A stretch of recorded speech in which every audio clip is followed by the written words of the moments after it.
Goeiemôre aan al ons Wesrand Herlewingsentrum familie. Dis Marco hier en vandag is dit vir my 'n groot voorreg om saam met julle te kan kuier rondom die woord van die Here. Ek en my gesin het naweek wat dit verby was, gou iets gaan eet. En terwyl ons wag vir ons kos, vlieg daar 'n mossie by die venster in en hy pik al die krummels op wat van die tafels afval. En dadelik dink ek aan die lied wat Clemens Mann sing. God sorg vir die mossie, God sorg vir die diere, God sorg vir die plante en God sal sorg vir jou.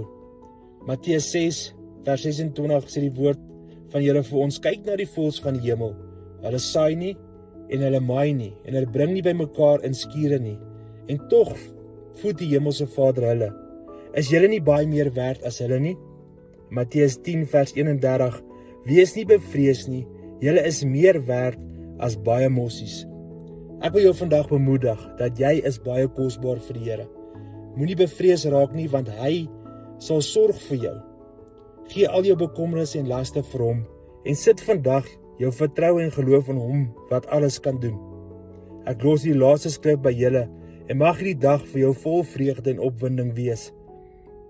1 Petrus 5 vers 7, werp al jou bekommernisse op hom, want hy sorg vir julle.